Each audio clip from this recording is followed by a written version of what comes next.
आज संडे था और आरव की मस्ती सुबह से चालू हो गई थी। घर में धमाचकड़ी मचा के रखी थी। उसके पापा उसे कई बार कह चुके थे कि आरव ध्यान से खेलो, कुछ गिर गया तो टूट जाएगा।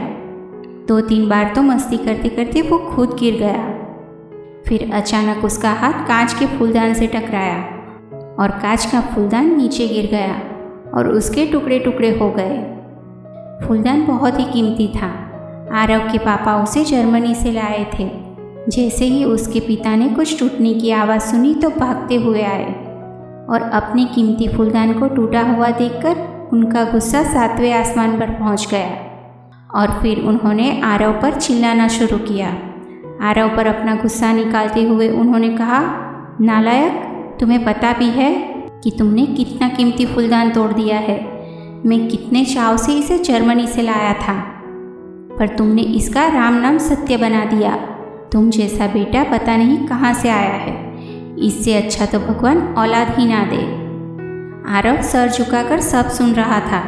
जैसे जैसे पिता की आवाज़ बढ़ती गई वैसे वैसे आरव की आंखों से आंसू भी निकलने लगे। बेटे की रोने की आवाज़ सुनकर किचन में काम कर रही पत्नी बाहर आई और पूरी घटना समझ गई। माँ सीधे आरव के पास गई और आरव के सिर पर प्यार से हाथ रखा। आरव इतना डर गया था कि उसने अपनी माँ को कसकर गले लगा लिया और रोने लगा। जब आरव के पिता ने देखा कि पत्नी ने बेटे को डांटने की बजाय गले से लगा रखा है तो पत्नी को भी डांटने लगे कि तुम ही हो जिसने इस लड़के को सिर पर चढ़ा के रखा है। इतने कीमती फूलदान के टूटने पर भी उसे डांटने की जगह प्यार जता रही हो।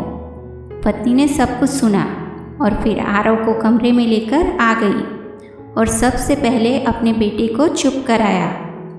फिर वह अपने पति के पास गई और धीमी आवाज़ में बोली, आप गुस्सा हो, दुखी हो कि फूलदान टूट गया जो आपके हिसाब से बहुत कीमती था, लेकिन आपको ये चिंता नहीं है कि हमारे एक ही बेटे को आज ये सब बोलकर आपने उसका दिल तोड़ दिया।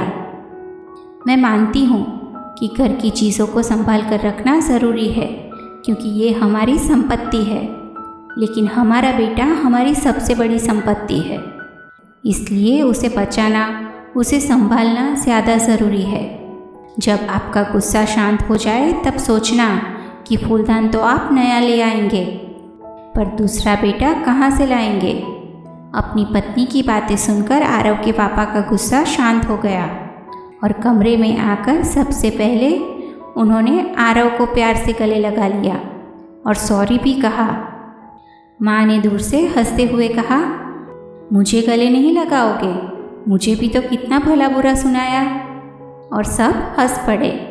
दोस्तों, जितना ज़्यादा हम अपने पैसे या कीमती चीज़ों की परवाह करते हैं उससे कई ज़्यादा परवाह हमें हमारे बच्चों की होनी चाहिए, क्योंकि हमारी सबसे बड़ी और कीमती संपत्ति हमारे बच्चे ही हैं। कहानी आपको पसंद आई हो तो कहानी से जुड़े आपके अभिप्राय कमेंट सेक्शन में ज़रूर लिखिएगा। फिर मिलेंगे दोस्तों एक नई कहानी के साथ। तब तक हमेशा मुस्कुराते रहिए और मुस्कुराहट बांटते रहिए।